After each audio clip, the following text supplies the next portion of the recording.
I've got a feeling I've been here before, in a jungle, in a dirty little war.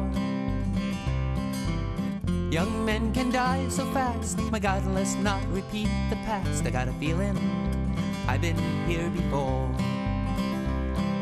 Saigon, Managua, Cameron Bay, Kosovo, Incheon, Kuwait away. What difference does our name make if we make the same mistake? I got a feeling I've been here before. Good evening, folks. Welcome to First Universalist Church. I'm Art McDonald. I thought just for one moment, I thought we would take a moment of Quaker silence just to center ourselves and be grateful for this moment and this presence of our friend Brian.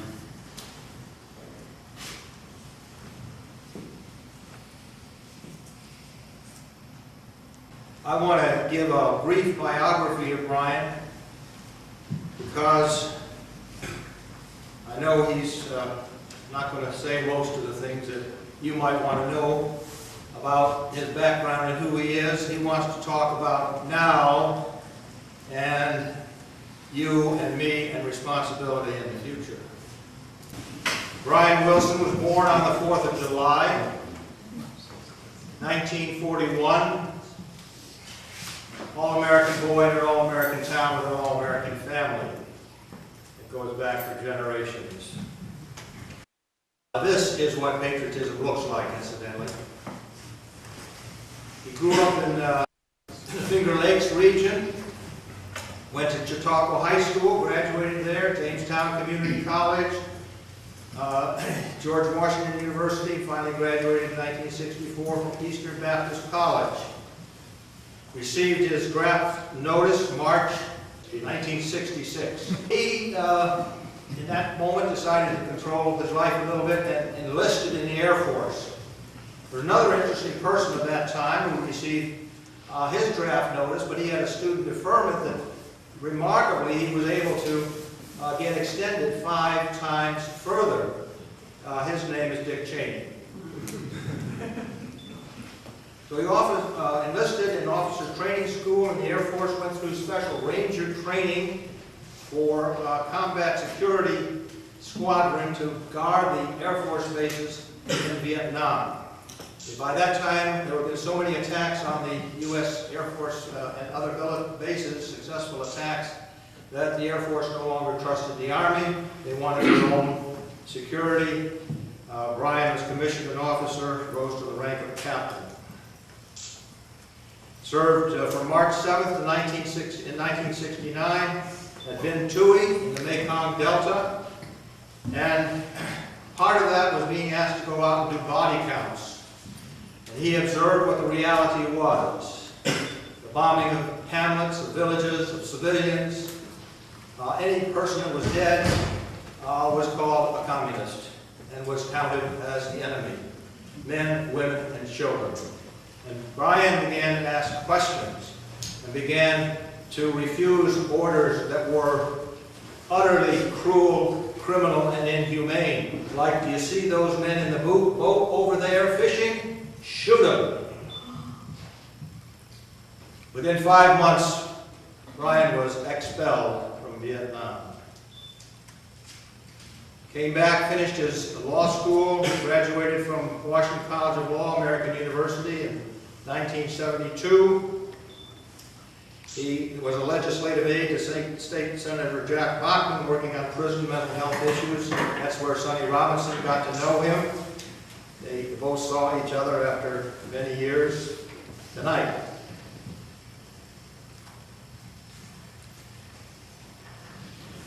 Father Miguel Descoto, the Maryknoll priest, who became the foreign minister for Nicaragua, close and intimate, lifelong friend of Brian Willson, was asked, Father Descoto, what is our greatest problem?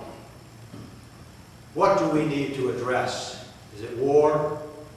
Is it nuclear arms race? Is it hunger, starvation? Global warming?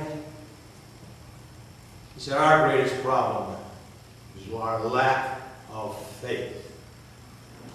Our lack of faith. And I had to think, as I was preparing for this introduction, I was getting ready to see Brian again after quite a few years separation. I was reading his autobiography. If I had to look for one or two words to sum up Brian Willson, one of them would be faith. He doesn't think things have to be this way. He believes that he and you and I and all of us together can change the way things are. That is faith.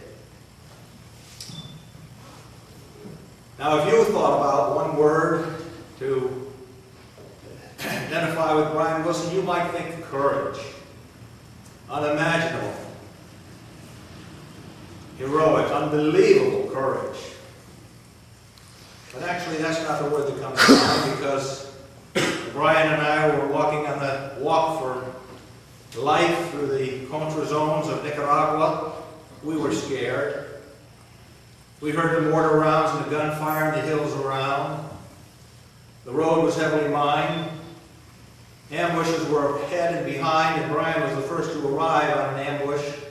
The dead and wounded laying all over the road after he was on his way back to Nicaragua for an appointment. Left our walk briefly, and he was the first one to assist these ambushed men. But we were afraid. Brian was just as afraid as the rest of us.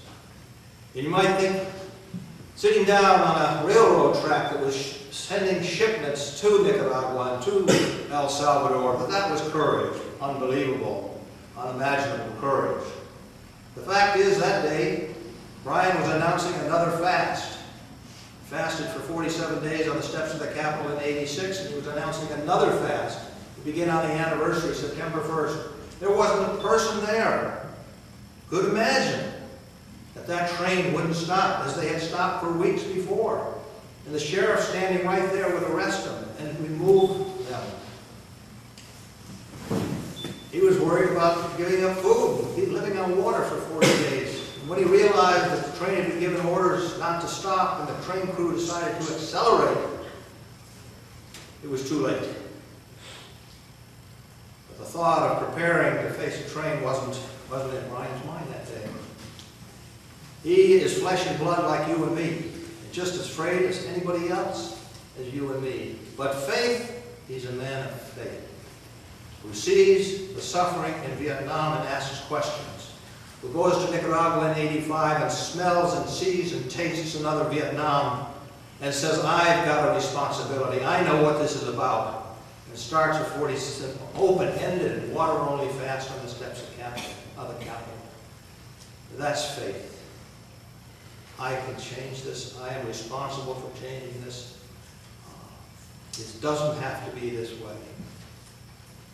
But the other word, and this is the word that came to me, resonated in my soul, and that's compassion.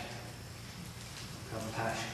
A man who hears the cry of the world, the suffering of others, who deeply feels the pain of others, and thinks, this is criminal, this is illegal, this violates the U.S. Constitution, it violates every principle of the Nuremberg, and we're in a post-Nuremberg world, let's remember that. And so he sets up the Nuremberg actions that stops the trains for weeks after weeks, for years, at the Concord Naval Weapons Station. And that's what this evening's all about. Well, thank you, John, for that introduction and for organizing this Massachusetts portion of this long book tour that Becky and I are on. It took me 8 years to write this book. It took many more years of thinking about it before I started writing it. When I finally got a manuscript that I thought was worthy of submitting to publishers, I submitted it to 33 publishers. I selected publishers I thought would be interested, and I got 33 rejections. I thought, well, maybe it's not a worthy read. I'm an insecure person. I have my pocket of insecurity, my sense that, you know, I'm just barely struggling to survive in this industrial civilization, and so maybe I need to self-publish or just forget about it. But then I got a call from a 34th publisher, which was PM Press in Oakland. And they wanted to publish, and so I was excited that a publisher actually wanted to publish the manuscript. And I told them that it was probably going to be 500 pages that included an index, endnotes, 536 endnotes, recommended reading list, and a lot of photographs. And the publisher said, well, we can't really publish a 500-page book because it would put it at a price outside of our market, basically. And I said, well, he said, because a $30 book would not be, it would be too much. So I said, well, how about a $20 book? And they said, no problem, as long as you pay us the advance to cover the printing costs. Now, I was 70 years old, and I had been rejected 33 times, so I actually agreed to borrow money to pay for the printing of this book and shipping it to all over the place. I paid all the shipping costs. But I was excited. I actually had a book out, and this officially came out on August 1st, but I actually had some copies at the end of June to start talking about it in Oregon, where I live. So this is a chronicle of my journey from the origins that John talked about, that I was a very content, I guess, blissed out U.S. American, sailing along. I got stuck in the draft, then in the military, and was simply going to do the 4 years the most easiest way I could to continue my desire to live the good American way of life. And it's true that Vietnam and seeing all those bodies in the villages was just unfathomable to me. And there was a moment when I looked at a particular woman in the village on the ground whose eyes were wide open, a village with bodies everywhere. And I was struck by looking at her open eyes and realized, and she was holding 3 children, all blackened by napalm. They were dead, but her eyes were wide open. And I looked into her eyes. I was just in shock. And when I looked in her eyes, I was already gagging, and I started sobbing. The napalm had burned her eyelids off and much of her facial skin. And in that moment, I knew that everything I had learned and been taught was probably just totally fallacious. How could this possibly be happening? If there was any semblance of truth to all the history I'd learned, all the values I had been taught, something was terribly wrong. And the Vietnamese lieutenant who was with me asked me why I was crying. So we had witnessed the same scene at the same moment. And I said to him, I don't know where this came from. It came from a deep place, somewheres. I said, I'm looking at my sister. And he laughed. And that was like a lightning bolt that went through me.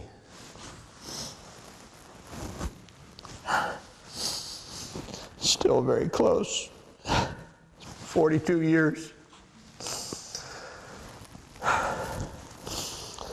But that was the beginning of the rest of my life.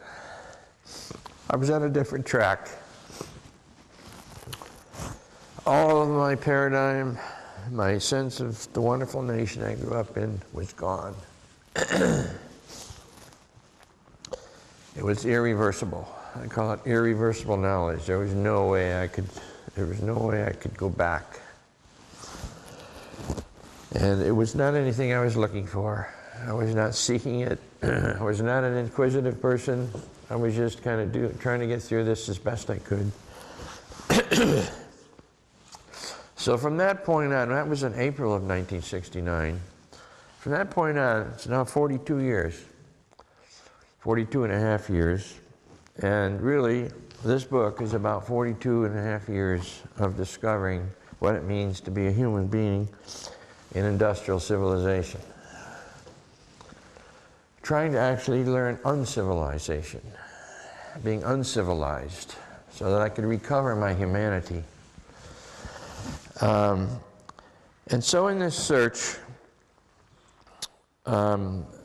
which has been ongoing, led in the 80s, while I was doing lots of other things, worked on the prison issues in Massachusetts and around the country really through the 70s. I did pass the bar when I got back from Vietnam, became a lawyer, but it was very short-lived because I learned I couldn't stand up for the judge when the bailiff said, "Everybody rise." I did not plan that, but my body reacted. I could not actually defer to an authority figure ever again. I could not do it. And so I knew I wasn't going to be a lawyer. And there's this question that kept haunting me through the 70s, and in the 80s it became really clear, which was what this book was an attempt to respond to, which is, how was it so easy for a good kid like myself, honor society, student council, all-conference athlete, active in my church, a Boy Scout, how was it so easy to follow an order from another man to do something so absurd and so criminal, to go 9,000 miles from my hometown to participate in killing other people? It's funny, I've done a lot of these book talks, and I never know how I'm going to respond to my own, to my own self, my own feelings, and who I'm talking with. Sometimes I have no problems sailing through it. I don't have a script, so I don't know what's going to come out. But this question just kept coming back to me. How is it so easy? And of course, it's being done today. It's been done for thousands of years. How is it we become so obedient to something so incredibly crazy and insane? And I had to answer the question for myself. It didn't matter that we had an easy answer. Well, I was born at a certain time. It was in my 20s at a certain moment in history when my government went to war. And you serve your country when you're called, and you do it. You don't ask questions. Who wants to ask questions that might destroy the myth of all that you believe in? I mean, that's kind of painful. So, in order to answer the question, I had to study anthropology, evolutionary biology, lots of history, Jungian psychology, archaeology. I studied Paleolithic villages, I studied Neolithic villages. I wanted to know the history of human beings, human cultures, human consciousness, human psychology, because I felt that when I said I was looking at my sister, which was a completely new idea to me, that I could be 9,000 miles from my hometown and looking at a strange person in a village and thinking of her as my family, I believed that had to come from an archetype. I believe that was something deeply embedded in me, and it probably isn't every one of us. And in studying archetypes, I discovered there were at least 4 major human characteristics that enabled our species to get at least to the point about 6,000 years ago when with the advent of civilization, where obedience to vertical structures became very institutionalized. The characteristics that sustain human beings and human cultures up to that point were empathy, mutual respect, cooperation, and equity, or fairness. Those are indispensable to survival. And empathy ties us all together on the planet. And I realized that in adapting to a capitalist society, or probably any vertical structured society, we certainly in this society learned individualism versus community, competition versus cooperation, and acquisition rather than inquisition, meaning acquiring things, material things, rather than being an inquiring person, an inquisitive person, a curious person asking questions. And I was very successful at adapting to that basic value system, as many of us have been in the past and still are. But I realized that being an individualistic person and a competitive person, which I was very good at as a young man, and a materialist person, I was basically training myself to go against my own nature. As I studied human evolution, as I studied the archetypes, that I actually was, I had become basically sick because I wasn't, I had adopted a pathology, basically. Selfishness, individualism, materialism, the complete opposite of what would be a sustainable way of living as a healthy human being. So that is what helped me get a long view. I had to understand a long view to understand my journey as a hominid, born in 1941. I really discovered that obedience is really an unhealthy, unnatural state. Cooperation is natural and healthy, but obedience is not healthy. It certainly isn't and wasn't healthy to me. My body knew that when it wouldn't stand up for the judge. My brain said, just stand up, you got to do it. This is what you have to do. My body was so strong in not sending that blood to my muscles that would help me stand up. I shook in my seat the very first day I was in court. And I didn't stand up. And the judge called me to the bench. He was very polite. He said, son, because he could see I was brand new, you will stand up when the judge comes in the courtroom. And I said, yes, Your Honor, fully expecting to be able to do it the next time. But it happened 2 more times. I didn't stand up. And I knew I had to get out. I thought I was screwed up, maladjusted. It wasn't like it was a principle at that point. It was some kind of a bodily wisdom, visceral response to hearing an order. And many years later, I studied about the power of the body and the viscera, and some physicists call it body wisdom. And then I discovered that in the agricultural revolution 10,000 years ago or so, there was a shift in thinking among human beings. We decided that we were separate from and dominant over nature. So we began to domesticate plants and animals, ultimately led to domesticating human beings as slaves. And that separation from the earth, that separation from nature, meaning separation from ourselves, our own, because we are nature, that separation has been going on for 500 generations. Unless you were lucky enough to be in an indigenous culture that wasn't assimilated into the, what we call empires or nation states or whatever over the millenniums, most of us were really conditioned into a pathology. And that's what I was working with when I was writing the book. I had to really discover all this stuff to feel like my archetypes are really, all of our archetypes empathy, mutual respect, cooperation, equity, a sense of fairness. It's kind of like I learned in Sunday school, the golden rule, do unto others as you would have them do unto you. Well, what happened to that, you know? Well, there's just a lot of rhetoric because the economic, political societies determine our values for the most part. Even our history of religious institutions become very vertical, very tyrannical in their own way. And so all this time I'm unfolding in this journey, I realize I can't even attach myself to a religion.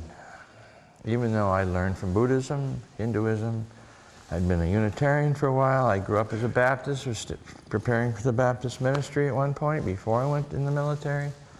Actually had wanted to be an FBI agent even before that. Imagine that.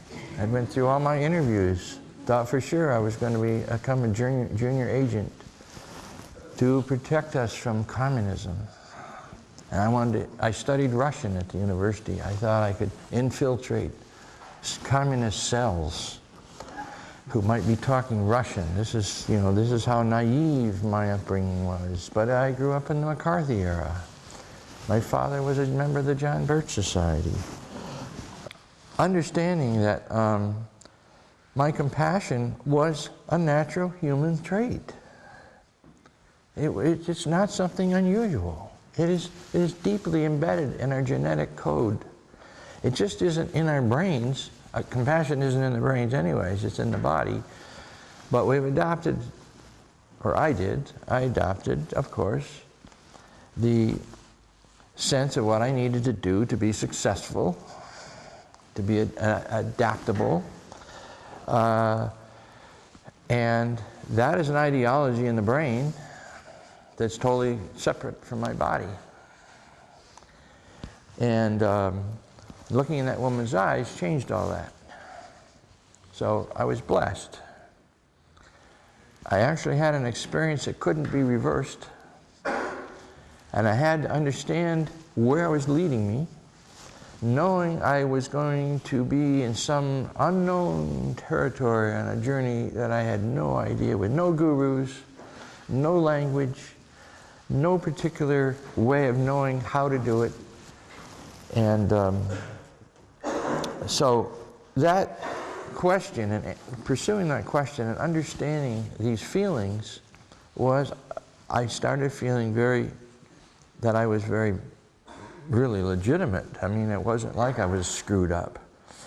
And my parents had rejected me, so, that's a pretty heavy rejection. It's not unusual, but you kind of want the praise of your parents. You want your father to say, to hug you and respect you. And my father was so appalled at how I turned out that he actually disinherited me in the will. And guess who he put in my place? Jerry Falwell. The ultimate of insults to a son who no longer wanted anything to do with organized religion. And that was a shock to realize that. And not that we didn't grow up with money, so it wasn't like there was any real money there. It's just that there was a few household items and so forth. And but that rejection, that's very painful. It's very painful it's an abandonment of yourself. And so, nonetheless, my walk was guided by some kind of a resiliency related to understanding these archetypes that was felt so strongly in my body. That's what led me to do prison work for 10 years. It's what led me to go to Nicaragua and El Salvador and Honduras and Guatemala and Haiti and Cuba and the Middle East. Lots of places, Ecuador, Colombia. I wanted to understand what imperialism does to other people and their communities and their villages, and what imperialism was doing to me and my society, which was really insane, just like a mental illness, just like a psychotic way of being. And there were times in my life where I just kind of wanted to abandon this pursuit and just be straight and just have a regular job, and I was not able to do that because I didn't want to be that different. In fact, there was a moment in Vietnam where I thought, I'm not going to be one of the guys anymore. I like being one of the guys. And I knew that was gone. And that itself was a loss, because that had been very comforting to me.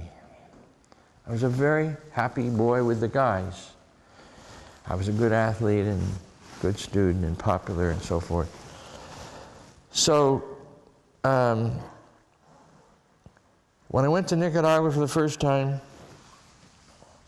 I hadn't been there more than 7 or 8 days when the Contras attacked 3 cooperatives up near Esteli in the mountains. I'm sure some of you have been to Nicaragua, know where Esteli is, about 90 miles north of Managua. And I saw 6 of the 11 killed come in to the cemetery in Esteli on slowly drawn, horse-drawn wagons in open caskets. So there I was, looking at these corpses, these bodies. And I started crying. I was with my Nicaraguan mother at the time, and she was holding me. She'd already lost a son to the Contras. And so at that moment, I realized more than ever that the whole history of civilization and industrial civilization is built on this pain and suffering imposed outside our view, everywhere. That civilization itself is built on levels of exploitation beyond our comprehension, beyond my comprehension. So I was just getting a little taste of it here and there. So then of course, I understood that this whole country was built on dispossession of hundreds of native communities that had their own languages and their own customs. So we were built on stolen land, taken at gunpoint, murdering millions with total impunity. Then that wasn't enough to have free land. We wanted free labor. So of course, along with most of the rest of the Eurocentric world, we went to Africa to steal human beings to be our slaves, killing millions in the process with total impunity. And in the 20th century, we went all over the world plundering other countries to get our resource base, killing millions with total impunity. How do we explain this behavior? How are we so adrift that we can justify going everywhere? Now we have full spectrum dominance. Military ships in every sea, military planes in every airspace, troops in 150 countries, not just 5 countries, 150 countries. Special forces in 125 countries. Since 1798, we have invaded over 100 countries, at least 560 times. Since World War II, we've invaded 350 times. We've bombed 28 countries since World War II. And we've intervened covertly thousands of times since World War II. What explains all this? Of course, partly it's we've been primordially breached from our mother, the earth, and the brain is adrift. It becomes a monster, not grounded in anything that's real. But we have to understand that in the United States, we have 4.6% of the world's population consuming anywhere from 1/4 to 1/3 of the world's resources. Those resources are stolen, essentially, at gunpoint. That's how we maintain the Western way of life. It's built on outsourcing incredible pain and suffering around the world.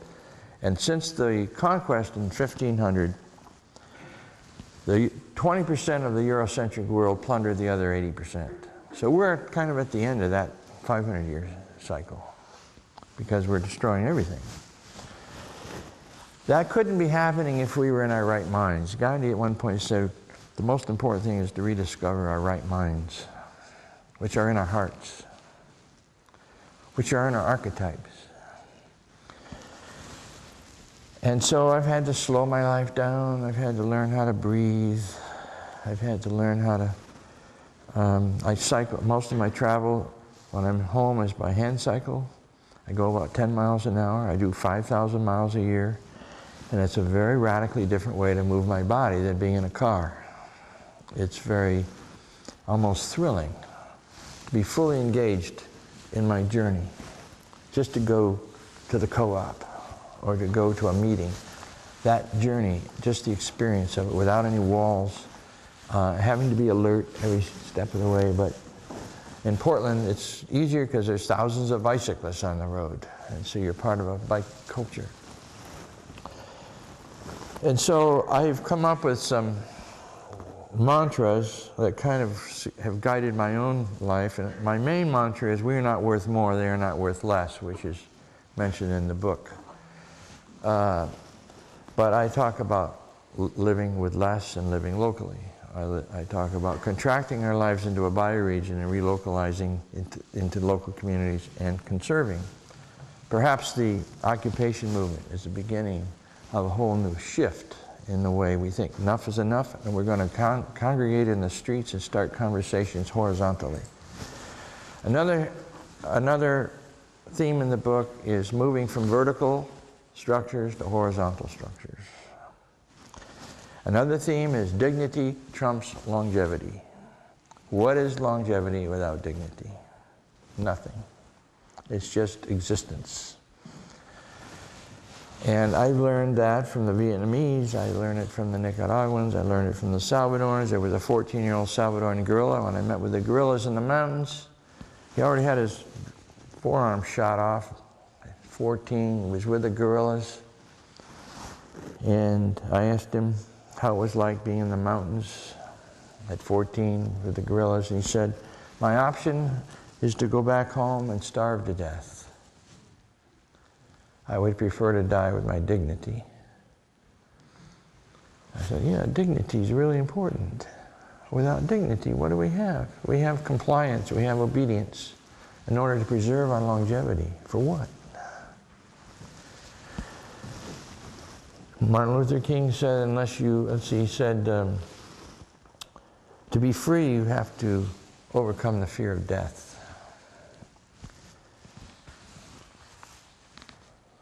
I think we're leaving the era of entitlement, for those of us in the West, that has been enabled by incredible plunder beyond grasp, and entering the era of consequences. The chicken's coming home to roost. There's no way to stop that. That is like a karmic alchemy. The question is whether we will take advantage of this opportunity of collapse, on the verge of extinction maybe, and discover humility so that we can listen and we can understand that nobody's worth more than myself, and nobody else is worth less. That's a product of consciousness. That is an understanding that is not necessarily cognitive. It's something you discover that you feel deeply in your body. And that's why I went to the tracks in 1987, as John described. I had just come, John and I had been in Nicaragua for several weeks with 9 other people in the spring of 1987. And there was one day I was in a hospital in, I think it was in Asturias or Apenas. I saw 200 amputees in one day. 200 Nicaraguans without legs. All because the United States was at war with the Nicaraguan people. And I remember going out and sitting on a bench and saying, God, their legs are worth just as much as mine. And I had already seen, over the course of several weeks, another couple hundred amputees. So in one period of time in Nicaragua, I'd seen 400 amputees. And that kind of led me to think, we got to go to the source of the weapons, which was at Concord, California, the largest Pentagon weapons depot on the West Coast, the source of most weapons going to Latin America and Asia. It was the source for all weapons that went to Vietnam in the 60s and 70s. It seemed like, you know, we had all learned about how a bill becomes a law and how you petition and approach your congressperson about complying with the law and complying with international law. And I had been a lobbyist, by the way, for 4 years in the 70s in Washington, so I had walked the halls of Congress every day for 4 years, working for the Unitarian Universalist Service Committee on criminal justice issues or criminal injustice issues. And so we knew that already that petitioning was just a lot of BS. It was just it just enabled us to feel like we had a democracy when we really have an oligarchy, and we've always had an oligarchic tendency in this country from the very beginning. Historian Stoughton Lind described the Revolutionary War as our first bourgeois revolution where inherited land replaced inherited government. But the structures remained intact. The class structures remained intact. It was not a class revolution. So we went to Concord and we set up a vigil starting on June 10th, 1987. We were done with petitioning, which more and more people are recognizing now is a distraction from our more revolutionary, evolutionary energy to become real human beings and working with each other in some kind of resistance and affirmation of a new way. And so immediately on June 10th, a bunch of people started blocking trucks. There are trucks coming out on a road parallel to tracks with a train, and their only function of these trucks and these trains is to carry munitions. That's it. It's a munitions base. They're moving munitions to the ships in Sacramento River, 3 miles away, to be loaded to go to, in this case, El Salvador. And some of those went to Honduras and Nicaragua. I was amazed. People immediately started blocking trucks. People were arrested right away. I was a jail support person all summer long. A couple times people tried to block trains. Of course, there was a protocol. You just remove the people. There's 350 armed Marines at this base, protecting this base and the trains and the trucks. And so I saw these flatbeds going by every day, all summer long, with crates of white phosphorus rockets, 500-pound bombs, grenades, hundreds of millions of rounds of ammunition. And the train is going 3 or 4 miles an hour. And you just watch these, and to me, I was beginning to see bodies. Almost as if my brain was already transforming the weapons to bodies, because they were all designed to go kill people. What are these weapons for? They're designed to kill people. Real human beings. In another country. And so we're so used to outsourcing all the pain and suffering so we can continue living our life here. So I decided that on the anniversary of the Veterans Fast the year before, which was on the Capitol steps that John mentioned, I would begin the 40-day fast with 2 other veterans.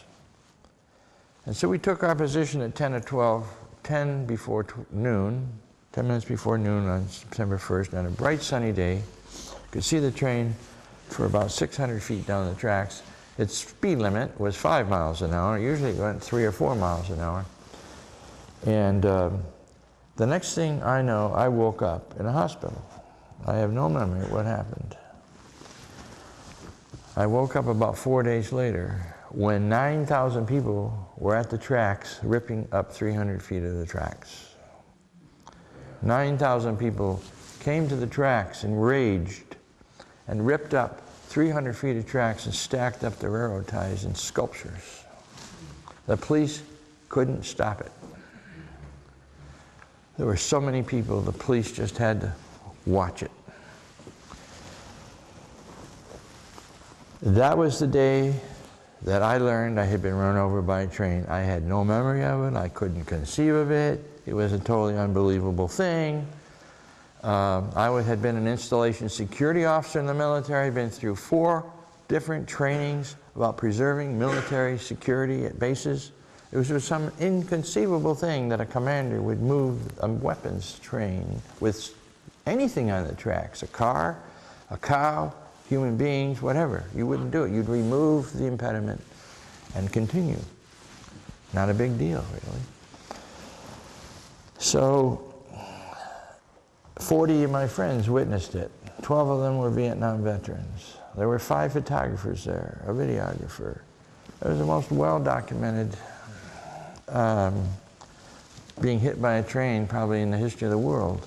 And I don't think anybody's ever survived being hit head-on by a train, a 200,000-pound locomotive, and I was completely between the rails.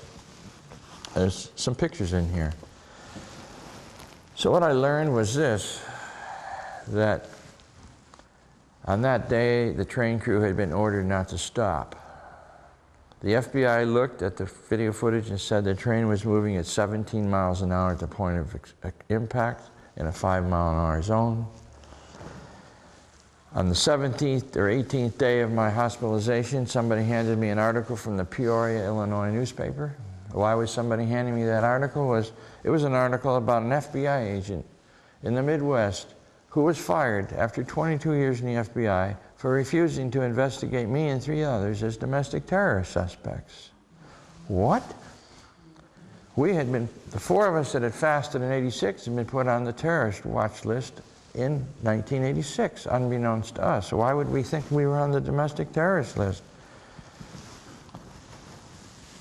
The next day, the first investigator interrogated me in my hospital bed with my lawyer present, and the first question he asked was, when did you start planning to board the train, that is, hijack the train? What? I mean, again, just unbelievable madness and paranoia, and but this is how civilizations operate. This is how our civilization operates. And I just learned in a new visceral way the price that people all over the world pay all the time for our barbarism, our monsterism. And I at least understood that it was kind of an attempted murder. One of the other veterans with me on the tracks, I was sitting in a lotus position. The other 2 were crouched on their feet. One of the other 2 was Duncan Murphy, who had been with me on the steps of the Capitol the year before, who was also one of the domestic terror suspects. And he, incidentally, was 67 at the time.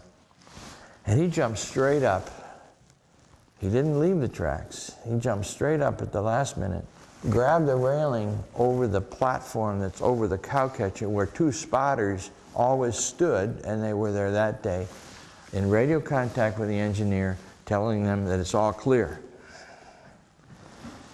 So he's grabbed the railing with the other 2 spotters' hands on the same railing, and then he jumps off. It's a 10-foot jump. And he's the first person to my body. The train kept going. And he was, by the way, a World War II veteran who was in the unit that liberated Bergen-Belsen in 1945. And he'd been in Witness for Peace in Nicaragua in the early 80s. And the other veteran was David Duncombe, who was a minister, and actually was a chaplain at the University of San Francisco. And he was a World War II and Korean veteran. And so David Duncombe dove to the left. When I look at the photographs, I see my right hand on the right rail about 1 second before there's a picture of that, the last photo. And I believe, although we totally were committed to staying on the tracks, we never imagined that they would run the train. They might run close to us, but they wouldn't run over us, or certainly not accelerate. I believe at that point my autonomic nervous system and my adrenaline completely took over. No matter what my commitment had been, get the hell off the tracks. This is really dangerous. You're going to go under. And I didn't make it. So the most serious injury, in addition to the legs, I had many broken bones, But the most serious injury was I had a piece of my skull the size of a lemon completely dislodged from my cranium and driven into my right frontal lobe and destroyed my lobe, actually. Went through the brain membrane into the right frontal lobe. And so much of the hours of surgery were not just on my legs. This left ear was cut off and sewed that back on, and was steam cleaning the grease that had gone into the brain, which was totally exposed through the hole in my skull, so that they felt comfortable enough that the dirt was removed to remove infections. All that had happened 4 days before I woke up, and I had no idea all this had happened, of course. And in 28 days I was out of the hospital. I started learning to walk again, and I simply resumed basically what I was doing. I went back to Nicaragua in March of '88 after my second brain surgery to make sure that there was no infection. And I went to El Salvador, met with the guerrillas, I went to Haiti, went to Cuba, went to the Middle East. I would sit in the Palestinian camps and at night prop my legs without my prosthetics over the back of a chair, and the Palestinian kids would caress my stumps. They wanted to really connect with a Yankee who took on the Yankee train, because everybody they knew had either been shot or were in prison or had been tortured, and they all had read Jack London's book, The Iron Heel. I don't know if any of you read that book. I didn't know about the book until the Palestinians told me about it. It was written in 1907, and it was a prophecy 42 years before Orwell's 1984, which was written in '49, about how Western democracies become tyrannical to preserve their materialism. And they all knew Jack London's book. They had asked me if I knew the book, and I didn't. So when I came home, I read the book. Wow. So this is a moment in history, evolutionary history, that is kind of begging us to recover our archetypes. We have those archetypes in us because they can't be removed. They're in the genetic code. Our brain can pretend they're not there, but they're present in the body. And if we're going to survive, I believe what I call an epistemological break in this thought structure of obedience and passivity in some way, unless they go to the public spaces and say enough is enough, we're done. We know there's no future for us in your model, and there's really no future for us in this model. The future is in rediscovering what the Argentinians discovered in 2001 when their currency collapsed and wiped out the middle class in 3 days. They went out in the streets banging on pots and pans, not knowing what to do. They lost their life savings. Many of them lost their homes. They lost their jobs. They went into the streets and banged on pots and pans. And that became a whole movement in Argentina. In about a month, everybody was in the street. And they started forming neighborhood councils everywhere. And then they decided they could take over the health clinic and the schools and the factories and the transportation system themselves without capital coming from above and without authorities telling them what to do. They call it horizontalism. Some people call it rhizomatic. It goes this way and keeps popping up everywhere. It's called empowerment. It's called empathy. It's called cooperation. It's called mutual respect. It's called, finally, we're going to ask the questions and we're going to come up with our own solutions because we know where you're all at. You, the system, capitalism, democracy, which is just a joke. This is our call, you know. Our life is at stake. It's pretty high. The stakes are high. We're not worth more. They're not worth less. But we live as if we're worth a lot more. And we're not. And so we have never even addressed our original sin of dispossessing others for the land. That's kind of almost a primordial breach right there of our psyches. We're spoiled. We've never been held to account for our crimes. I know that I had to account for my participation in crimes for my own healing. And when I would go to the first rap groups in the early 80s after I had a flashback in 1981 at Walpole State Prison while I was working for Jack Bachman, I would ask the question, I know my healing is now tied up with asking the question about addressing the immorality of the war. And I was in a group of about 10 vets, and they did not want to talk about the morality of the war. They all had been affected by the war. We were all affected by the war. And I said, I have to deal with the fact I was participating in something so immoral and so criminal, it's beyond my grasp. How I could have possibly abided by those rules. And that was a shocking thing for me to discover. I was the only vet in that room that wanted to address the morality of the war, the morality of our civilization, the morality of our materialism, the morality of our modern way of life. And so that was a shocking thing for me, because I thought it was a no-brainer that once you had that experience, you were going to be anti-war and you were going to question everything. And so again, you have to find, each person has to find their own way. I had to find my way. And fortunately, I had wonderful teachers along the way, wonderful people that helped me, guide me on that journey. And we do have each other. And there's a lot more, I think, consciousness now. I think two things are happening, two themes are happening at the same time. The political vertical structures are getting more tyrannical and more monstrous at the same time at the horizontal level all over the world. There's all kinds of things happening of people power, such as the occupation movement, things like the House of Peace. I mean, there's all kinds of things happening that are, many of which are below the radar, but it's the beginning, I believe, of a great awakening or a new awakening. But the choice is going to be ours, and the correction is coming, whether we want it or not. There's no way to avoid being corrected, because we've gone so far off, we're so out of whack, and we should welcome the correction.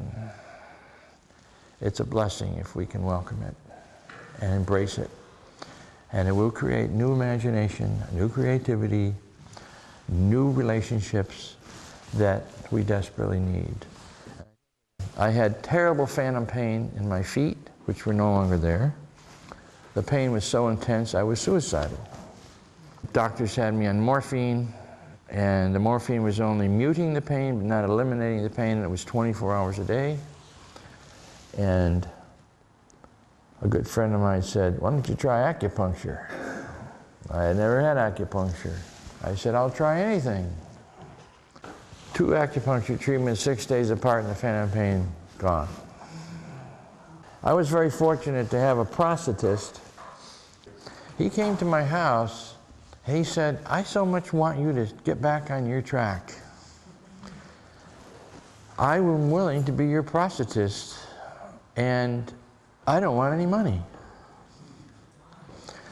And it turns out he's the most prominent prosthetist on the West Coast.